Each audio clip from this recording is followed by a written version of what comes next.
వాళ్ళ గురించి మీరా గారికి ఏం తెలియదు సార్. తను ఇన్నోసెంట్. తను పొరపాటున బెనర్జీ ఇంట్లో షెల్టర్ తీసుకొని ఇరుక్కుపోయింది. ఇన్నాళ్ళు ఆ బెనర్జీ ఇంట్లోనే ఉంది కదా, తనకు తెలియకుండా ఎలా ఉంటుంది? తెలిస్తే తను ఆ ఇంట్లో షెల్టర్ ఎందుకు తీసుకుంటుంది సార్?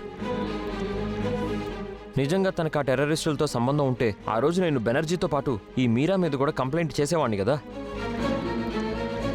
ఆ రోజు నేను మీరా గారికి రిస్క్ ఉందని తెలిసి కూడా కంప్లైంట్ ఇచ్చానంటే మీరు ఆ బెనర్జీని పట్టుకుంటారనే కదా. చూడండి సార్, ఏంటి చిన్న కేసు సార్. లోపల తీసుకెళ్ళు. మేం బెనర్జీని పట్టుకునే వరకు తను మా కస్టడీలోనే ఉంటుంది. లేదు సార్, జడ్జి గారు గౌతమ్ గారి వ్యక్తిగత పూచీ మీద మీరా గారికి బెయిల్ ఇచ్చారు. మీరావిడ్ని రిలీజ్ చేయాలి.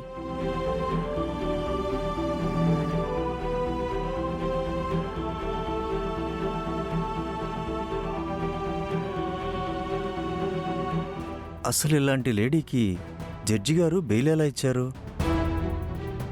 కానిస్టేబుల్స్, ఆవిడని బయటికి తీసుకురండి.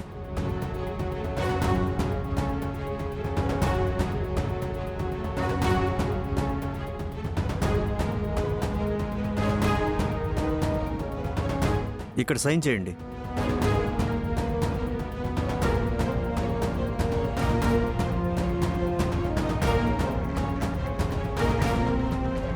మీరు ఈవిడ్ని బెయిల్ మీద బయటికి తీసుకెళ్తున్నారు. ఇప్పటి నుంచి ఈవిడ బాధ్యత మొత్తం మీదే. ఈ కేసుకు సంబంధించి మేము ఎప్పుడు పిలిచినా మీరు స్టేషన్కి రావాలి. అలాగే ఈవిడ సిటీ దాటి వెళ్ళకూడదు. ఓకే సార్, తన గురించి పూర్తి రెస్పాన్సిబిలిటీ నాది. తీసుకెళ్ళండి. Thank you sir. రండి.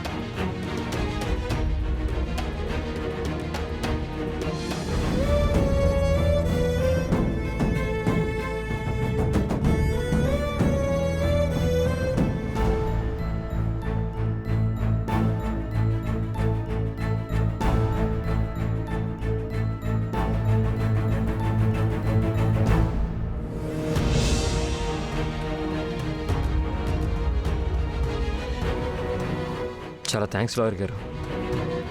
జడ్జి గారిని కన్విన్స్ చేసి మీరా గారికి బెయిల్ ఇప్పించారు. నాదే ఉంది సార్, మీ నాన్నగారు ఎక్స్ ఆర్మీ మేజర్ కాబట్టి ఆ నమ్మకంతోనే జడ్జి గారు కూడా బెయిల్ పాస్ చేశారు. ఇక నేను ఉంటాను సార్. ఏదైనా అవసరం అయితే కాల్ చేయండి. అలాగేనండి. ఉంటాను సార్.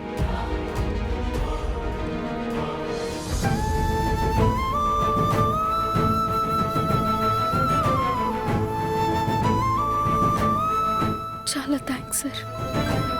ఏంటండి? మీ రుణం ఎలా తీర్చుకోవాలో నాకు తెలియడం లేదు. దేవుళ్ళ వచ్చి కాపాడారు. మిమ్మల్ని బయటికి తీసుకొస్తానని నేను చెప్పాను కదా. ఇక మీరేం భయపడకండి, అంతా నేను చూసుకుంటాను. మీరు రాకపోయి ఉంటే నా పరిస్థితి చాలా దారుణంగా ఉండేది. తెలియక ఇరుక్కుపోయాను. ఇప్పుడు ఏం చేయాలో, ఎక్కడికి వెళ్ళాలో తెలియడం లేదు. నేనుండగా మీకు ఇబ్బంది రానిస్తానా? ఇక నుంచి మీ పూర్తి బాధ్యత నాదే. నాతో రండి, మిమ్మల్ని ఒక చోటికి తీసుకెళ్తాను.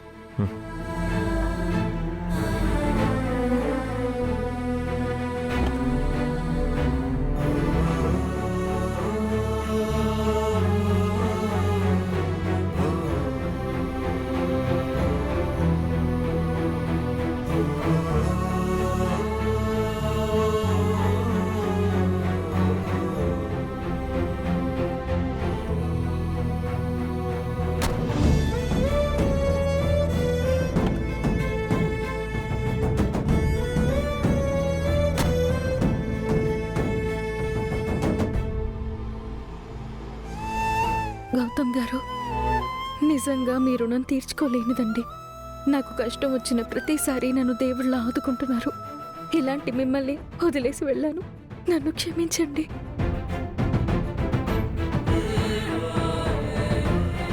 నేనుండగా మీకు ఎలాంటి కష్టం రానివ్వను హల్య గారు. నా ప్రాణం పోయినా సరే మిమ్మల్ని కాపాడుకుంటాను.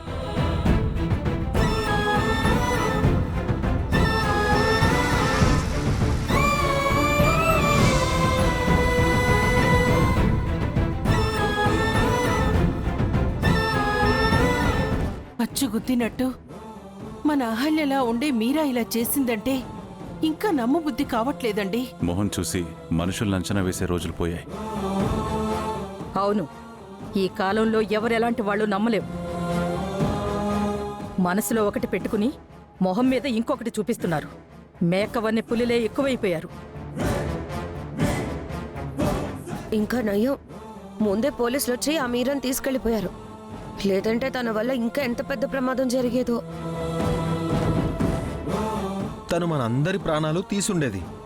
మేజర్గా సొసైటీలో ఎంతో మంచి పేరు సంపాదించుకున్న మామయ్య గారి పరువు పోయేది. అలాంటివేవీ జరక్కముందే ఏడ విరగడైపోయింది. ఇకది తిరిగి రాదు కాబట్టి మనకెలాంటి ప్రమాదం లేదు.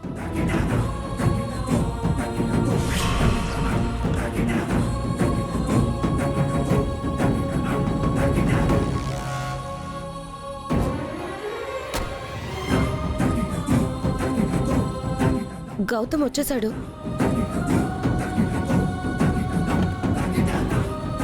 దిగండి మీరా గారు. మీరాని తీసుకొస్తున్నాడు.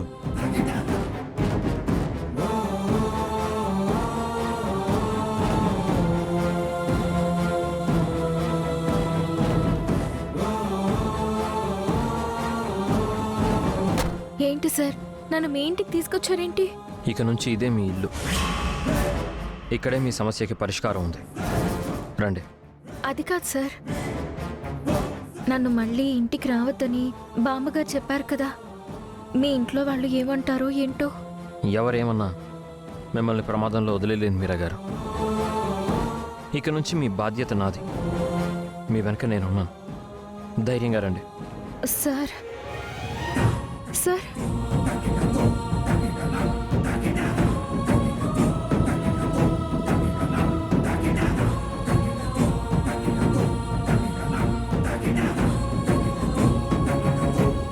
ఆగరా!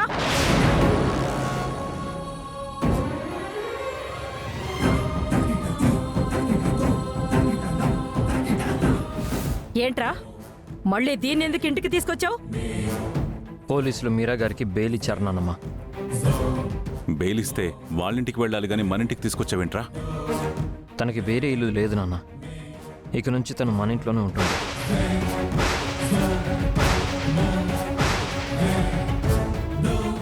ఏం మాట్లాడుతున్నావురా? తీవ్రవాదులతో సంబంధం ఉన్న అమ్మాయి మన ఇంట్లో ఉండడం ఏంటి? తన అమాయకురాలక్క. తనకే తీవ్రవాదులతోనూ సంబంధం లేదు. తన గురించి నీకు మాకు పూర్తిగా తెలియదు కదా బామ్మర్ది. కోరి ప్రమాదాన్ని ఇంట్లో తెచ్చి పెడతానంటావేంటి? తనెవరో ఎలాంటిదో నా మనస్సాక్షికి తెలుసు బావా. తనే తప్పు చేయలేదని నేను నమ్ముతున్నాను. నీ నమ్మకంతో మాకు సంబంధం లేదురా. అది ఇంట్లో ఉండడానికి వీల్లేదు. పంపించేయి. ఆయన మావాడు తీసుకొస్తే మాత్రం ఏ మొహం పెట్టుకుని వచ్చావే మా ఇంటికి?